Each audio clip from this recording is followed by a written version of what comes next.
This is the FYI on Youth Ministry, a youth ministry podcast from the Fuller Youth Institute. This season, we are focusing on the 5 ways we can cultivate a faith that goes beyond youth group with our students. But first, let's hear what youth leaders had to say about today's topic. What kind of experiences or issues do teens in your youth group need help to understand or make sense of? I think in our context, students need help making meaning when things don't go as planned, when life doesn't work out right. How is God good when this doesn't, and this falls apart? And it can be massive things. A family member gets cancer. It can be minor things as I didn't get accepted into the school I want to do. So like making meaning, understanding where's God at in this, and such, again, performance culture, expectation culture. Our students need help making meaning when it comes to the entitlement that they have. So many of our students have so much more than they think they do. And so it's help that what they need help making meaning in is why are bad things happening to good people? And some of those bad things are legit. My parents got divorced, somebody died, somebody got really sick. And then some of those things are like, I didn't make the varsity team, or I didn't, get an A++ on this test that I studied for, et cetera, and so forth. And holding those stories at the same time with our students is what's challenging as well. When one student is like, yes, my dad died, and the other student is like, I didn't make the team. How do you have that conversation together? And how do you make meaning of the same God being a part of both of those stories at the same time?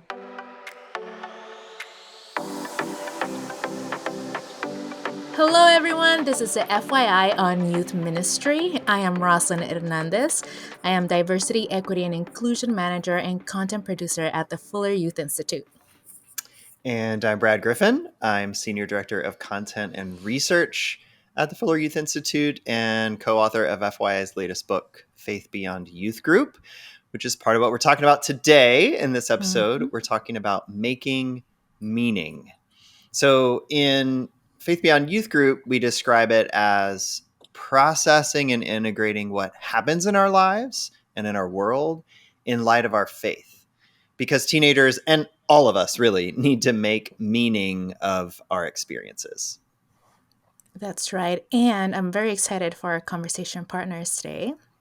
We have Fredy Romero and Vanessa Cruz. Hey. What's Fredy, going on, guys? Fredy serves at Revive Church as part of the pastoral team, preaching, leading creatives, and developing leaders. And he also co-hosts the Radical Middle podcast, which is part of UYWI's resources, and the Revive podcast. And Vanessa is UYWI's, or the Urban Youth Workers Institute's Program Director of Congregational Leadership. She has 10 plus years working with foster and at-risk youth through various community-based organizations and the local church. And she's also part of the Revive Church team. Welcome, welcome. Thank you. Thank you for having us. As we've kind of been joking, this is probably not a very easy time or an easy interview, but hopefully we're easing into this with this question. When you were a teenager, what was one thing that you needed help with making meaning of? When I'm 38 years old, so that's for me is 25 years ago. And so I remember what I needed to make meaning of was scripture, how real it was, how accurate it was. I started to have questions, and these questions came from my friends, from teachers, teaching certain things, saying certain things. And then until I started questioning, is the Bible true? Is the word of God true? So that is something I needed to make meaning of for sure. For me, there's so many things. I'm like, when I started thinking about this question, I'm like, everything. But for me, making meaning, for me, I grew up in a single parent household, and making meaning of why my parents separated and what, I did not understand the God story. There's so many things. I'm like, when I started thinking about this question, I'm like, everything. That began a long journey of just figuring that out. Making meaning, I'm still figuring that out. For me, I grew up in a single parent household as a young person, and trying to make meaning, making meaning of why my parents separated in the household, and my mom, working like crazy amount of jobs. I did not understand the God story in that for my life. And so that began a long journey of just figuring that out. And I'm still figuring that out. I think it's good for us to just keep that in mind. That was as a start to this whole conversation, trying to make there's a lot going on in kids' lives, and there's a lot that is. And my mom, and you both used examples that are really amount personal, of jobs just to and then provide so for much us. of it is also how we're making sense of what's going on out there beyond us, right? And Fredy, I appreciate. So you co-host the Radical Middle podcast. That's part of of UIWI's gift to the world, and you and Tommy Nixon just dive into all kinds of topics that don't have simple answers. Yeah, and I think that's a great model for us, because as youth leaders, we might avoid talking about some of these topics that just don't have simple answers. They're just not straightforward. And teenagers need us to do that. So what's one thing leaders can do to prepare for these kinds of gray area conversations? Well, I think one of the main things leaders can do is have an open door policy and communicate that open door policy. A lot of times when young people leave the church, or youth leave the church, or they're struggling in their faith because they just don't have anyone to talk to. And so once they're gone and you run into them like years later, and they tell you, I went through some deep things, like, someone died in my family, or something happened to me, and I didn't have anyone to talk to. And then you're like, well, hello, I'm the pastor. You could have came to me. I would have prayed for you. I would have been there for you. But the student didn't know, the youth didn't know that you were available. And I think it starts there. That preparation starts with setting an atmosphere and an environment where young people can feel safe and welcome to come with their issues or their questions, and just continue to over communicate to remind young people, hey, your conversations, these discussions, your topics of interest, they are welcomed here.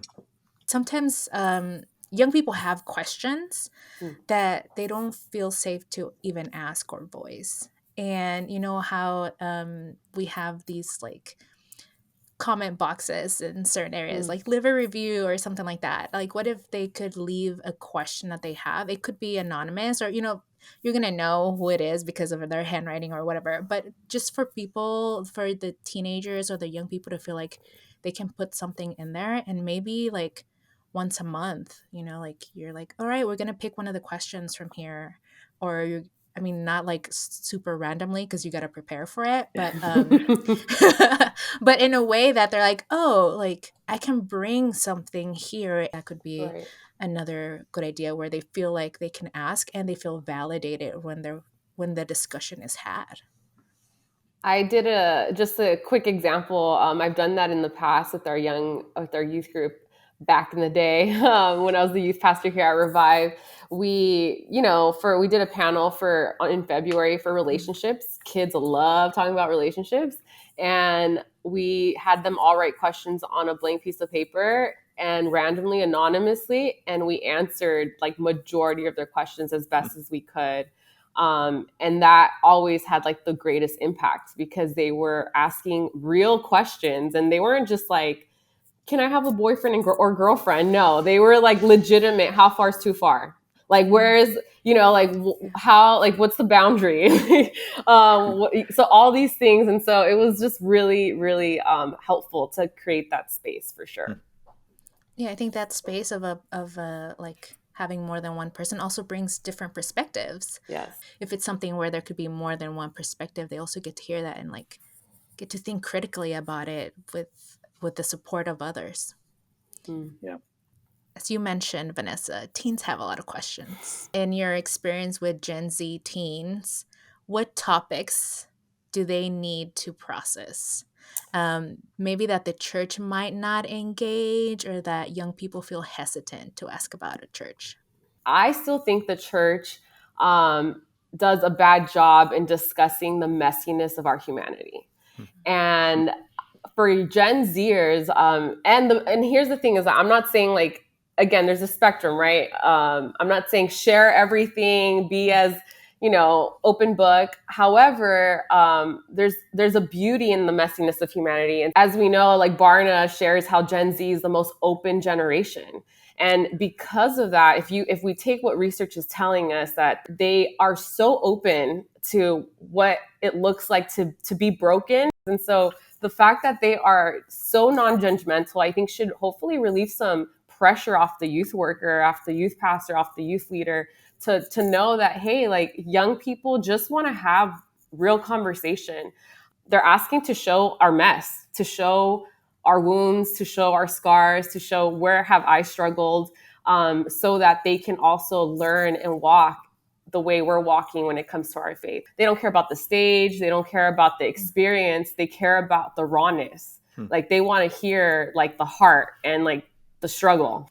And maybe you can both give us a little bit of insight into how the pastoral team might approach this. So say if someone, a teenager brings a question and, Vanessa's like, oh, okay, I might need to talk to Fredy about this. Like we need to talk about how we're going to engage. What would happen if that were to happen in your ministry? How would you engage? That's a great question. Go ahead, Vanessa. I would say a year ago, we had a lot of young people having a lot of questions. And what we decided to do as a church, we brought them into a small space in one of our leaders' homes. And again, it was the green light from our pastoral team, like from Fredy and our lead pastors, just like, hey, we just want to hear from them. So that helps us to prepare a conversation on Sundays that we're having. What was interesting is that we kind of went into it more about, hey, like we're here to have a conversation. We're not here to tell you what to think or what to do or to tell us the right answer. And so I even would push, tell us what we've done wrong. Tell us where we failed as a church. And for me, that's hard because I was a youth pastor for majority of these kids. So I was going to hear back my shortcomings. So I thought, right? But in reality, it was such a beautiful conversation and it was so deep and so rich because these young people had a lot to say. And they were so impressed that our church leaders wanted to know. It's been a long journey. We're still learning as a church of how do we do this better and how do we do this more often? So I don't know if you want to add to that, Fredy. So when we did this panel, I heard from a lot of our pastoral team that it was really hard for them to sit when Vanessa was interviewing our youth up there and having conversations. And to her credit, she had already met with them. Mm-hmm. They went all out to make sure, hey, this is a safe space. We want to talk with you guys because we want to prep you guys, not with what to say, but just to flow a conversation because we're going to model this on a Sunday morning. And sure enough, instead of a Sunday sermon being preached, we had Vanessa go up there with youth and they got to talk about this. And some of this stuff was difficult for us as leaders to hear. Some of the feedback, some of the insights, some of the opinions of, young people. And it was a very humbling experience because here you think you're crushing it every week with your well thought out sermons and, you put time in prayer and study and whatnot. And then you realize man, in the practical things, we're still missing the mark. In the deep things, we're missing the mark. And this is what's meaningful to young people. And we probably missed the mark. So it was a very eye-opening experience for us that I think has served a lot. And I want us to do it again for sure. Do you want to be better equipped to engage young people in your community? We offer 2-day workshops in cities around the country to help you and your team focus on what's most essential in discipling young people. You could stop guessing and grasping at trends and increase the impact of your ministry through research-based strategies. Let's hear what Tammy thought about the workshop. For me personally, this workshop, this Growing Young workshop, allowed the book that I read and continue to go back to, it made it a pop-up book. It made it accessible. It made it tangible. It made it easier to process. And doing it here gave me the opportunity now to go back to my team and really feel like I can lead it well there. I think one of the best parts of this workshop is that it wasn't this gigantic conference. It wasn't hundreds of people crammed in where people are just kind of skirting around from each other. But we were actually intentionally at small tables where we actually could have conversation and be honest and vulnerable with each other, pass on ideas. And I really loved that. We have 2 workshops coming up. The first is in the Seattle area on April 26th and 27th. And the second is in Fort Lauderdale, Florida on May 3rd and 4th. The workshops are great for teams from local churches, but you can also travel in for this regional workshop. We've had people travel from as far away as Australia. Woohoo! Shout out to all of our listeners in Australia. For all the registration details, go to fulleryouthinstitute.org/workshop. We'll link it in the show notes. You've talked about creating an open door kind of policy, being open to young people's questions, for them to bring those up. You've talked about modeling vulnerability and sharing struggles. And I just want to highlight that really connects too with some of our research here in this project. We were really, it stood out to us how much when we talked to young people that they talked about really appreciating and noticing how when their leaders, their volunteers or their pastors or leadership shared their own struggles, their own questions, their real life stuff vulnerably and appropriately, but vulnerably, that helped open them up to even just understanding that following Jesus is a growth process, that these adults in their lives have not just arrived anywhere. So still in the midst of that, I think teenagers could get implicit messages from leaders or from other adults that make them feel like bringing up certain topics might not be welcomed, and that we might not even be aware of what they think they can't talk about at church. So what else would you encourage a youth leader to do to start to create those safe spaces for them to bring those questions and those tensions to youth ministry or to the church more broadly? I'll answer this question from the point of, the pulpit and preacher, because I think that usually in churches, that's really where the influence is cast, vision is cast, culture, language creates culture. When we preach our Bible heroes as heroes, Sunday school is amazing. I grew up in Sunday school, Escuela Dominical, every single Sunday, and learning all the stories of, David, Moses, Daniel, and it was always the highlight moments. And then when you get older and you read, you don't get the sin moments, you don't get the doubt moments, you don't get the question moments, you don't get the anger moments. When we don't model to young people that, hey, it's okay to have this doubt. I mean, one of the greatest lessons for me was going to Israel, being in the Garden of Gethsemane, and then opening up scripture and then reading Jesus' prayer with God and how he was bleeding blood because of the anxiety that he was going through. I have never felt more connected to Jesus than I did in that setting, reading that passage, in that moment when he's asking God, if you could just pass this cup over me, if there's another way. That to me was like, man, I relate to that because I've prayed that so many times before, and I didn't know that it was okay to do so. And so I would say, Brad, that would be one of the best ways, is that if, the people that we elevate, as Vanessa said, if we were to just show the humanity first and make that, because we look at these guys as monuments of faith, heroes of the faith, unattainable measure. And it's like, Fredy Romero, like I can never be like Daniel unless I realize that Daniel had to go through some stuff too, and so forth. So I think that that's one way that churches could help for sure. With Urban Youth Workers Institute, the word urban, the way we've defined it, is shared suffering. And it's literally alluding to what Fredy just said, is that there's a shared suffering in our humanity. And when we can showcase that more and more in the church to young, especially Gen Z, what we're showing them is that, hey, we all have suffering in our life, and that connects us all to Jesus, and it connects us to the cross, and it connects us to living this life out with so much faith, because we know that there's a God who understands our suffering. So I think of that. And then another thing that I think of for this for especially Gen Z, but in general, right? Humility, right? We think of humility. I love what Rich Vigoles always says, that humility, a lot of what shows humility is when you are curious, when you ask more questions. Well, Gen Zers, they ask a lot of questions. Their curiosity is up the roof because of media, because of the access that they have to ask and to Google and to look up information.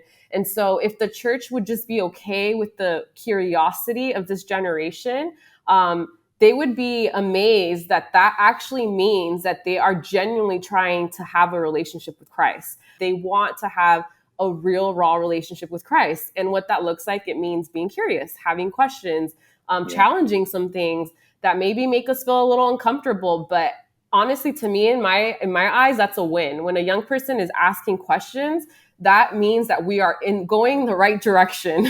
That's so good. And even like our stance and our posture, right? Because sometimes we might think, oh, like we need to have all the answers. We need to know what's right. We need to know the one, like capital T truth. And the reality is that we don't really have that. And so having the humility to say, we don't really know about that. Let's find out. Or like, why don't you look up some stuff and I'll look up, and we all, we're all in this together, learning together and making meaning out of it together. Because that also brings them into the conversation and makes them feel like they're not alone in making meaning, and that they can do it as a group. And even if they don't all end up thinking the same thing out of that process of thinking, at least they know that there are other people they can trust to do it with. And I want to just add something. Their human development, right? When we think of a teenager, in their stage of development is identity versus role confusion. And so what they're searching for who they are. And in this specific stage of their life, them asking questions is part of their development. So we can't be afraid when those things happen, and we have to embrace it, like you said, and like invite them into like, hey, we're all on this journey together. So if they're not asking you the question, they're certainly asking someone the question. And whether it's Google, YouTube, ChatGPT, a professor, a friend, they're asking someone those questions. And so Ross and Brad, like, I love what you guys are doing and the research you guys are doing, because if we don't understand that, in Vanessa, are you bringing that up? It's natural for them to ask questions. So let's create that space. Let's be prepared, not necessarily to answer and give them the truth, right? But to be prepared to just invite these questions and receive questions from young people. I think that needs to be at the forefront of our mind here in the church. So we're going to shift a little bit. How do you make meaning for those tough situations where it feels like there isn't a clear answer? It's something like, why does X bad thing happen? Sometimes we are so quick in our religious, clergy, professional Christendom to come up with an answer. Oh, so-and-so passed away. Let me tell you why. This thing happened for you. Let me go to Romans 8:28. And we're so quick to be prescriptive. And I think that when we're so quick to prescribe scriptures as antidotes, biblical principles as medicine to people who are going through such horrible things, instead of just sitting with them, walking with them. Some of the best lessons that I've learned in life, out of the bad things that have happened to me, I didn't learn them in the moment. I've learned them after the fact. A year later, 2 years later, 5 years later, I'm like, oh, I see what you were doing, God. It's going to take time to be able to make meaning out of things. To add to that, honestly, it's again, going back to understanding that our faith is it's a relational part of our walk, right? And so our faith is relationship based. And so when we understand that, we know that in relationships, there's ups and there's downs. But if we just stick to it, helping young people understand that this is relational, and relational means that we are committed to one another regardless of what circumstances we might be going through. My little spiritual director heart is like so happy right now to be hearing like accompaniment, like it takes time and that it's a process. In spiritual direction, there's a lot of listening from the director. Is actually direction is pretty much a misnomer because we don't really direct people. We just give them the space to process and the space to think for themselves and the space to just let things out. It is really more of holy listening and letting a young person figure that out and supporting them and figuring that out is so helpful for them that it's their job to make the meaning. It's not our job. We're there to help them, but it's really their journey. And we get to accompany them as they make those, that meaning out of those situations and the journey that we're, as Brad said earlier, we don't really arrive, We're going to keep making meaning until we're older and we're gone. Exactly. Yeah, that's good. Yeah. So this season, we want to leave our listeners with some words of hope after this like really heavy topic, right? So each of us are going to share a hope that we have for leaders and students as they engage in meaning making. So who wants to go first? Yeah, I'll go. My hope is that we just don't overcomplicate Jesus. Simple. We just don't overcomplicate Jesus. This generation's hungry for God. And the more we complicate it, the harder we're making it for them. And so if we just don't complicate it and trust that the Word and the Spirit and God is enough, I think we will be able to see the beauty of what this generation will bring to the table.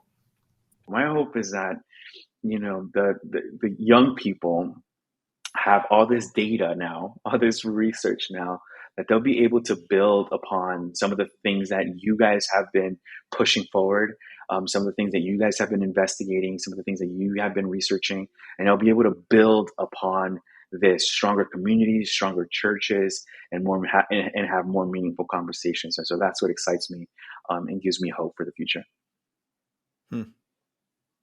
So I think my hope coming out of this conversation with you, Vanessa and Fredy, I'm just inspired again and challenged again. Like, I hope that we can lead with more curiosity and less certainty. I hope we can enter those conversations with students with less fear and anxiety and more openness.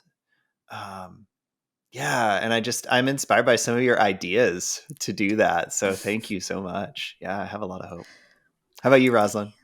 Yeah, I hope that we can give ourselves the space and show up for ourselves as people that are in leadership to make meaning for ourselves, but also to show up and help and model for young people what it is like to show up for yourself and to give yourself the space to make meaning, because it's also really hard. It's something that young people are asking a lot of questions about. It's also young people might be have traumas about and might be compartmentalizing and not giving themselves the time or the space to do that.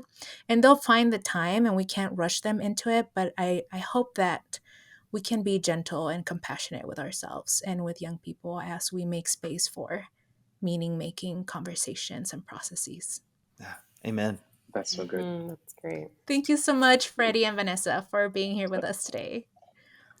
Thank you for having us. We are so excited. Yeah. This is a really good conversation, guys. And I'll be praying for your project. I'll be praying for, your continual research. And I'm just really excited that you guys are doing this. Thank you for caring enough about youth, and the next generation to do this. And so thank you for inviting us. This was really cool. Yes, thank you. I'm so honored. And it gets me excited that we're having conversations like this. It gives me hope for the church. It's good. Me too. Yes. This podcast is one of the many free resources produced by the Fuller Youth Institute. Check out the show notes for links to all the resources mentioned in today's episode. Thanks so much for listening. And here are some final thoughts from youth leaders. I think something that's helped with processing and making meaning with teenagers today is having the humility to ask questions, to seek to understand. And so actually having the humility to say, like, hey, help me understand that. What does that mean? How big of a deal is that to you guys right now? And actually, like you guys talk about in Growing Young, empathize with today's young people, sit down on the curb next to them and actually see what's going on, enter into that. And what's helpful in that is when you do that, a lot of times students will open up to allow you to speak into it more when you seek to understand. Going along with that, one of the things we've done that has truly helped our students make meaning is to allow them to speak into each other's lives and to truly empower the gift of God moving through them and the voice that they have to their own generation, to one another. And so in small group spaces, being able to ask a student to speak into another student's life. I recently had a conversation with a student who was really struggling with something. And so I just looked at her peer and I said, what would you say to her?